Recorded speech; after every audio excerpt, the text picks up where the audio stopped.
कि आज शनिवार है, महावीर का वार है, बीजेपी का आज से देखो होगा बंटाधार है।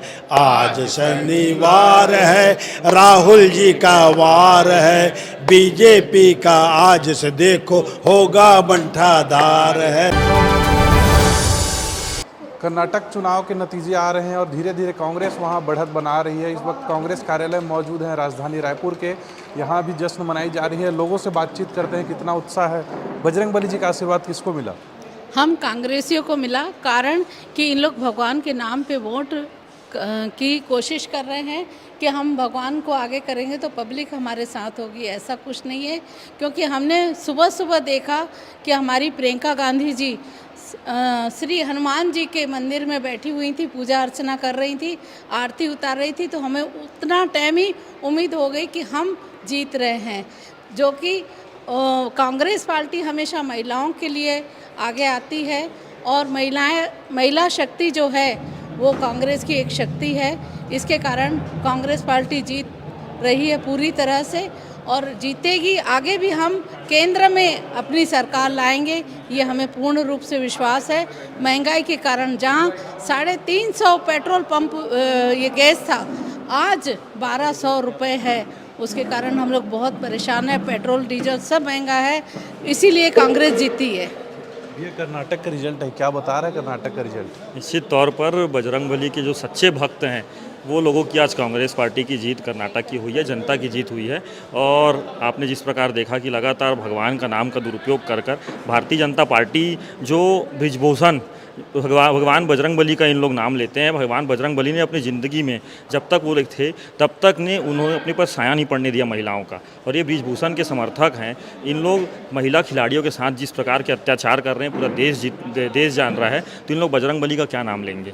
सच्चे भक्तों की जीत हुई है, जनता की जीत हुई है, सभी की जीत हुई है। कर्नाटक में बजरंगबली जी का आशीर्वाद किसको मिला? निश्चित रूप से ये हमारे आराध्य देव हैं। इनकी सूर्योदय से पहले हम लोग पूजा करते हैं कि हमारा घर परिवार देश प्रदेश में सुख शांति बने रहे और जजमानों का घर भरा रहे। इसके उलट भारतीय जनता पार्टी जो है वो अपना घर भरने के लिए, अपने पार्टी के लिए कभी गाय माता का उपयोग करती है वोट मांगने के लिए। हमारे यहाँ गाय को हम लोग माता मानते हैं, ये लोग एक वोट देने की मशीन मानते हैं। प्रभु राम से लेकर के हनुमान जी तक इन्होंने वोट के लिए राजनीति की है। वो तो भगवान भला करे कि पोलिंग समय में हो गया, नहीं 3-4-5 दिन और लेट होते तो लक्ष्मण जी भी आ जाते, भरत जी भी आ जाते और शत्रुघ्न जी भी आ जाते इनके लिए। तो कभी हम लोगों ने धर्म की राजनीति नहीं की। भूपेश बघेल जी ने राम पथ वन गमन बनाया है, तो वोट के लिए उन्होंने कभी इस प्रकार का दुष्प्रचार नहीं किया। तो कांग्रेस जो थी वो वहाँ भी 5 गारंटी लेकर आई थी और वो जनता के लिए थी। आप हिमाचल प्रदेश के चुनाव देख लीजिए, छत्तीसगढ़ के चुनाव देख लीजिए, अन्य प्रांतों के चुनाव देख लीजिए। धर्म कुछ समय तक के लिए ये हो सकता है। हाँ, हमारी ये गलती है कि हमने भगवान राम के नाम में चंदन ही मांगा, ये हमारा बहुत बड़ा दोष है। 2 करोड़ की ज़मीन को 18 करोड़ में लेकर के ये लोगों ने भगवान राम को न केवल ठगा है, केवल आस्था के नाम पर, धर्म के नाम पर अब वोट नहीं बटोरा जा सकता। ये बात जनता ने भी तय कर दिया। और महंगाई से लेकर के सारी जो दैनंदिनी की आवश्यकताएं हैं लोगों की, उस चीज़ों को राहुल गांधी जी ने उठाया। उस चीज़ों को मल्लिकार्जुन खड़गे जी के नेतृत्व में पूरी कांग्रेस पार्टी ने एकजुट होकर जनता के मुद्दों को उठाया और उसी का परिणाम था कि आज जनता इन चीज़ों से थक चुकी है कि भगवान राम के नाम में आप कुछ काम ना करना, 40% आप हर चीज़ों में कमीशन मांगना। तो कुल मिलाकर के हनुमान जी को ले आए थे। हनुमान जी राम जी के दूत थे। ये किन के दूत हैं? जो संगठन वालों की बात कर रहे हैं, ये तो नागपुर वालों के दूत हैं, ये तो दिल्ली वालों के दूत हैं, ये तो शाह साहब के दूत हैं। तो इस प्रकार की राजनीति जनता पसंद नहीं करती, इसलिए कांग्रेस की जो रीति नीति है ये उसकी जीत हुई है। बीजेपी कहीं ना कहीं कांग्रेस को हिंदू विरोधी बताती है, इसको लेकर के नहीं, इनसे प्रमाण पत्र लेने की आवश्यकता नहीं है। समय समय पर छत्तीसगढ़ के लोगों ने, कर्नाटक के लोगों ने, हिमाचल के लोगों ने, देश की जनता ने इस बात को समय समय पर बता दिया।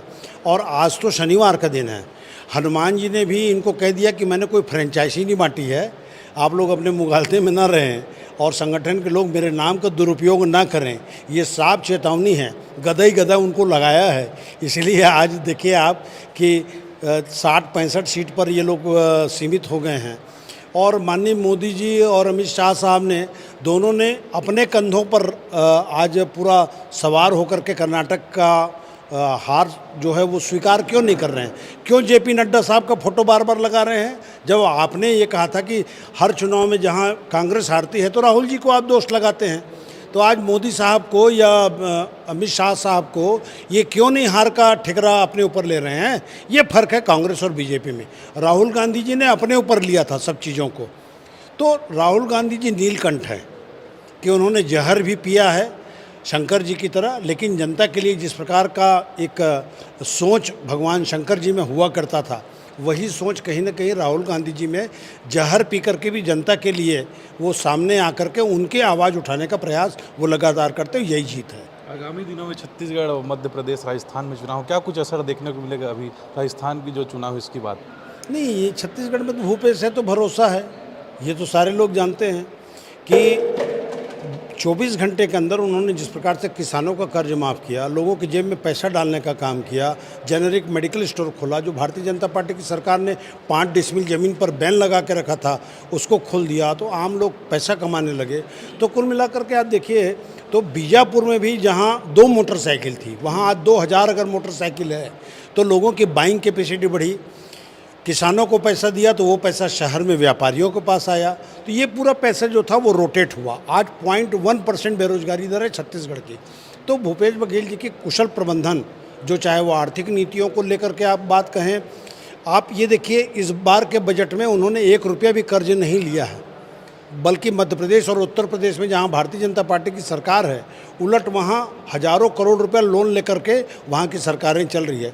तो कर्ज में केंद्र सरकार भी डूबी है और राज्यों में बीजेपी की सरकार भी डूबी है।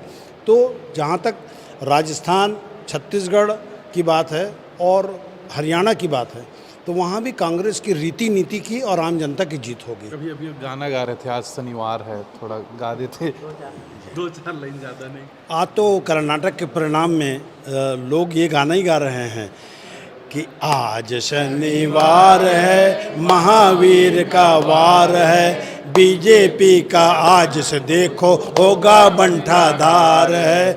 आज शनिवार है, राहुल जी का वार है, बीजेपी का आज से देखो होगा बंटाधार है। आज शनिवार है। और भगवान राम ने भी इन लोगों को एक सीख दे दी है कि देखो ओ दीवानो ऐसा काम ना करो, राम का नाम बदनाम ना करो, बदनाम ना करो। तो ये कांग्रेस कार्यालय में जो कार्यकर्ता हैं कांग्रेस के, वो कर्नाटक चुनाव के नतीजे जैसे जैसे कांग्रेस बढ़त बना रही है वो जश्न मना रहे हैं। बजरंग बली के मुखौटे लगाए हुए हैं, हाथ में गदा पकड़े हुए हैं और ये कांग्रेसी हैं, वो कर्नाटक चुनाव में जीत के जश्न मना रहे हैं।